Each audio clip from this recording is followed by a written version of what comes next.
التمويل بفرنسا، والمداخلة أو الورقة بتاعته ما هي نظم الابتكار لتنجيز أهداف التنمية المستدامة في البلدان الأفريقية.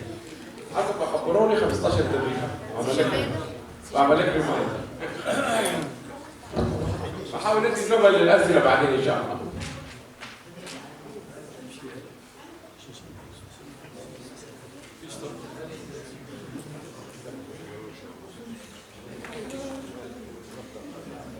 تفضل يا بروفيسور. عندي مشكلة.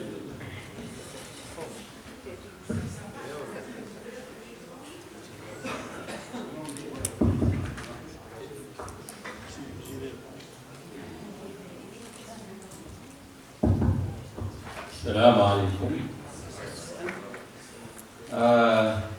بدوري أود أن أشكر جامعة جندوبة على الاستضافة ومديرها مدير الجامعة سي مختار لوشي، وكذلك أخي وصديقي سي أحمد الشيشي حاج قاعة، وبطبيعة الحال زميلي وصديقي ورفيقي الدكتور احمد علام، من سنين نشتغل مع بعض على عده مواضيع. والله انا شاطرت الراي التدخل الوزير صباح نهدي على قضيه اشكاليه عدم عرفان الشخص التونسي، واقول بصفه عامه الشخص المغاربي، لان عنده مزاج وعنده خصوصيات احنا عاجزين نعرفها وعاجزين ندمجها في تحاليل الاقتصاديات، ويا ريت تكون اعمال معمقه، وهذا ما نشاطه في الراي والشكر على التدخل. والى اسمحوا لي اتكلم باللغه الفرنسويه، ولو ما فيش عجز اذا لهم في اللغه العربيه، ولكن الورقه جاهزه باللغه الفرنسيه. La problématique, il y a quel système d'innovation pour la mise en œuvre des objectifs du développement durable pour les pays africains. على كل حال من الاشياء اللي ذكرها دكتور علام اني اشرف على شبكه مغاربيه، اذا في ناس يعني يحبوا عنكم شبكه مغاربيه عن ويب سايت مكتب.org لكم تشوفوها، عندنا انجازات كثيره والوقت غير يسمح حتى اتعمق في الموضوع هذا، واذا بعض المشاركين راغبين في تعرف اكثر على الشبكه فيتصلوا.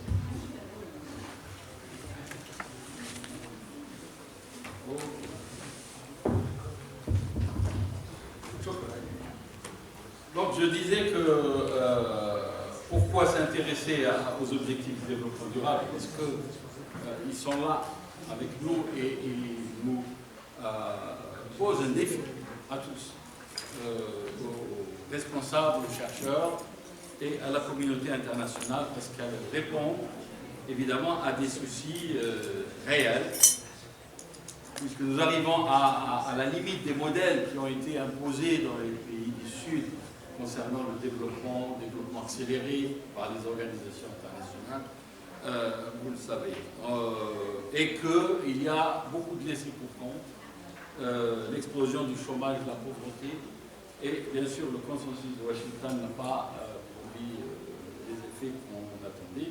Et puis en même temps, il y a la mutation des modes de compétitivité. Au plan international, on a parlé de l'innovation continue. Donc survivre maintenant pour une industrie, c'est pouvoir innover et au même titre et au même rythme que les concurrents internationaux. Mais également se posent des questions de développement humain et social, d'inégalité, on a parlé, de durabilité, de résilience, des questions qui sont au fond de la question de développement. Et avec, bien sûr, au centre de tout ça, tous les dégâts que l'on pose, ou ce développement pose à la planète, et pour lequel il y a eu déjà beaucoup d'écrits, et le rapport Brundtland cité ce matin par Dr. Adam, et bien entendu toutes les tentatives de pouvoir réparer, et bien sûr les ODD font partie de cette tentative de réduire ces risques et ces effets sur la planète. Donc, si vous voulez bien, je vais être très rapide parce que j'ai un temps très court. Je voudrais, dans un premier temps, juste revoir avec vous, je ne vais pas les voir parce que le Dr Allan, ce matin, a déjà fait l'essentiel de la présentation des objectifs de développement durable, donc je n'ai pas à lui refaire. Je parlerai simplement, je me concentrerai sur les enjeux liés à l'innovation, en particulier l'innovation des pays du Sud et de l'Afrique. Je choisis l'Afrique parce que nous appartenons à ce continent, mais les problématiques sont différentes. Et en troisième lieu, je vais examiner une piste, peut-être qui pourrait nous aider à avancer un peu plus dans le sens des objectifs du développement durable. Et puis, évidemment, quelques propositions d'un programme de recherche, si vous voulez, ou programme d'action recherche. Alors, les objectifs de développement durable, les 17 ont été présentés ce matin. Et bien entendu, l'innovation, je dirais, elle est presque transversale à tous ces objectifs.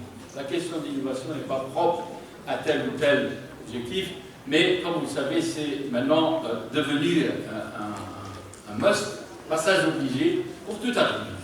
Par conséquent, c'est très dur de la réduire simplement à la cible. Simplement, lorsque on veut l'examiner en tant que cible, elle se concentre sur un seul objectif. C'est celui de l'objectif numéro 9, puisque, très explicitement, l'objectif numéro 9, qu'est-ce qu'il dit? Il dit tout simplement qu'il faudrait que d'ici 2030, on est demain, on est en 2019, ça va tellement vite, ça, c'est presque demain, il faudrait qu'on puisse bâtir une infrastructure résiliente pour les pays du Sud, promouvoir une industrialisation durable, on l'a expliqué, durable, c'est-à-dire qui soit aussi, qui respecte l'environnement, mais aussi qui produisent de la richesse pour les générations actuelles, mais aussi tout en en intégrant le bienfait, le bien-être des générations futures. C'est la définition de base. Et évidemment, encourage, promouvoir l'innovation. Alors, cet objectif, il est divisé en deux parties. La première, c'est en deux cibles, très précisément. La première, c'est quoi? C'est promouvoir une industrialisation durable et inclusive, créer de l'emploi.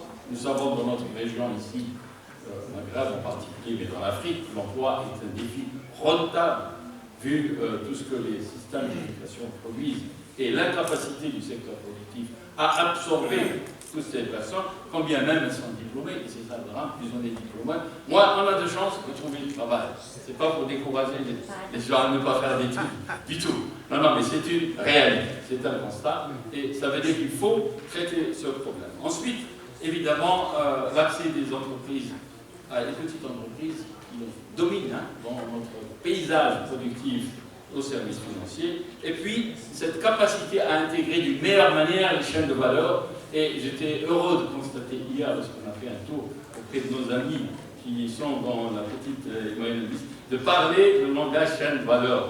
Ça m'a fait beaucoup plaisir. Je dis, bon, voilà un concept qui a été bien absorbé, je crois que l'un des responsables est dans la salle. Voilà, c'est en ces termes qu'il faut réfléchir. Comment pouvons-nous nous insérer d'une manière compétitive et avec les moyens de nous. Donc, ça c'est le 9.1. Le 9.4, qu'est-ce qu'il dit? Parce que ce sont plusieurs. C'est celui qui est autour de l'innovation. Là, évidemment, il y aura la recherche scientifique à la base, et ça, tout les systèmes de formation est interpellé directement par les objectifs de développement durable. Ça veut dire, nous, les académiques, il faut qu'on accélère dans la formation et dans la recherche pour pouvoir être au rendez-vous demain, 2030. Perfectionner les capacités technologiques du secteur industriel, augmenter le nombre de personnes travaillant dans le secteur de la R&D, évidemment, augmenter aussi les dépenses publiques et privées de recherche et développement. Si dans les dépenses publiques, je dirais qu'il n'y a pas de problème, ce sont surtout les dépenses privées qui vont poser plus de problèmes. Comment convaincre le secteur privé à mettre un peu plus la main dans la poche pour pouvoir financer la R&D?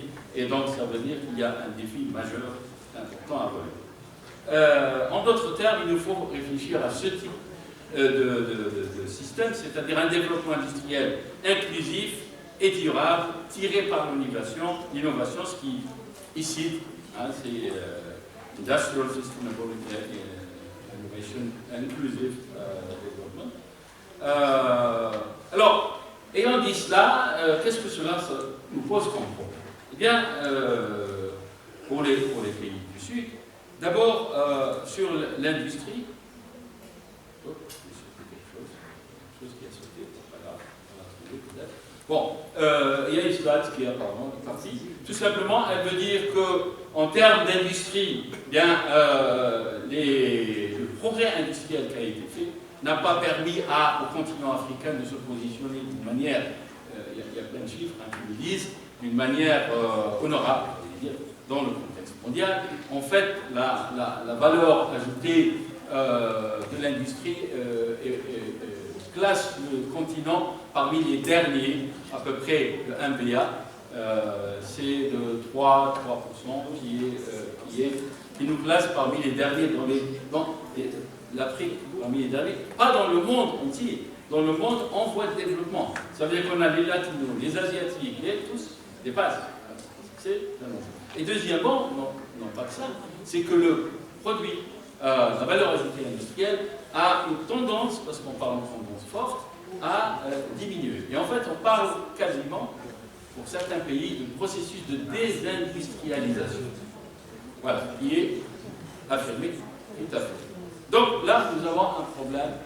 Si on est dans la désindustrialisation, comment relever ces courbes, en fait, dans l'industrialisation d'ici 2030? C'est un premier défi. Le deuxième, évidemment, c'est l'innovation. Et là, je ne vais pas vous abreuver de chiffres inutiles, parce que tout le monde sait cette histoire. Le nombre, les pourcentages de produits intérieurs bruts qui sont investis sont ici, dans l'Afrique subsaharienne, il y a 3 pays qui dépensent le 5%. Et je crois qu'en Afrique du Nord, je ne sais pas, peut-être à l'exception de la Tunisie, mais on verra parce qu'il y a un collègue qui va présenter la recherche scientifique tout de suite après moi. Peut-être la Tunisie arrive à aller au-dessus du 1%, mais certainement pas. Non, même pas. Il me dit même pas. Voilà. Donc, on est encore en deçà de ce minimum vital qui nous permet de faire ce saut qualitatif. C'est aussi montré par l'innovation dans la knowledge-based economy, comme l'a montré ce matin Dr. Lam, puisque les scores tournent, bien sûr, le meilleur score c'est celui de la Tunisie, néanmoins ça reste quand même en deçà de 5 sur une échelle de 10, et l'index lui-même classe les pays de la région pas d'une manière tout à fait favorable. Voilà. Et puis évidemment, si on continue à regarder le nombre de chercheurs qui sont affectés dans l'approche input-output, eh bien, on constate que par rapport aux pays avancés et aux pays émergents, nous sommes quand même pas en position. Et des études que nous avons faites nous-mêmes, ça c'est le travail de notre équipe, c'est de montrer est-ce qu'il y a un lien entre développement durable et accès à la connaissance. Sur un échantillon de pays, bien on a constaté effectivement que vous avez cette ligne tendance, bien sûr, le nuage, montre effectivement les deux ratios que nous avons, les deux coefficients que nous avons utilisés, sont le pays et le KI, c'est-à-dire Knowledge Economy, et l'indice de la protection de l'environnement. Vous voyez que, effectivement, plus on a accès à la connaissance, plus on a des chances de pouvoir s'insérer dans cette logique de développement durable et de protection de l'environnement. Évidemment. Alors, notre hypothèse, c'est si on veut réellement être au rendez-vous, il faudrait qu'on ait des systèmes d'innovation qui fonctionnent. Or, si l'on constate, on a classé les pays scandinaves, tout à l'heure en tête, les pays de l'OCDE, quel est le dénominateur commun? C'est que tous ces pays ont des systèmes d'innovation complets, qui fonctionnent, et puis qui sont productifs, évidemment avec des différences. Alors, cette notion de système d'innovation, je ne veux pas aller dans la théorie, ça a été développé par plusieurs auteurs, c'est les fameux 3 pôles, recherche d'un côté, éducation, formation et industrie. D'autres sont venus avec un autre modèle en disant l'État doit figurer dans ces 3 pôles, Mais quel que soit le modèle, ça c'est le modèle de base. Cependant, appliquer, c'est autre chose, c'est un peu plus compliqué.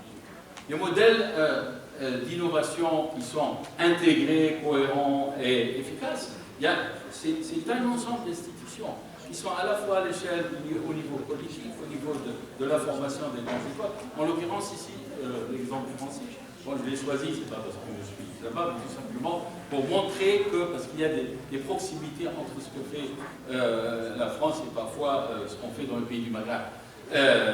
Bon, c'est un peu penser ce qu'on veut, mais c'est comme ça. Et vous voyez qu'un ensemble, pratiquement toutes les institutions sont liées avec un ensemble de flèches qui montrent qu'il y a effectivement une communication entre les principaux acteurs de ce système et qu'à tous les niveaux, vous voyez des flèches qui sont interactives et en fait, on en a même limité quelques-unes juste pour lui donner la visibilité. Alors il y a les entreprises, il y a les grandes écoles, il y a les agences de développement, et il y a les agents de protection de la propriété, il y a les régions, il y a l'État. Bon, il y a plein d'acteurs qui sont interpellés, ils sont actifs dans ce système. C'est ce qui explique les... Alors, le plus proche, c'est celui du Maroc, le voilà ici. Bien, on constate qu'il est calé, qu'il est sur celui de la France, mais néanmoins, il y a très peu de flèches qui existent encore. Les flèches qui existent encore, bon, il s'est amélioré depuis, ça date de quelques années, mais vous voyez que nous sommes dans un système qui n'est pas encore très connecté et qui pose des problèmes de relations, de coordination, et on le voit aussi sur le terrain, bien que des progrès aient été faits à des Maroc, qui est au cœur. Je ne sais pas si les collègues connaissent bien le modèle. Cependant, il est loin du taux d'intégration. Écoutez, ici, pays voisins, en Algérie, bien, vous voyez, ça c'est le mapping que notre équipe a fait. Et bien, on constate que, selon les couleurs, une bonne partie des acteurs de ce système d'innovation, soit sont totalement exclus, c'est en jaune. Vous voyez, par exemple, les banques publiques n'y sont pas, capitalistes, ils n'existent pas. Les entreprises multinationales sont exclues.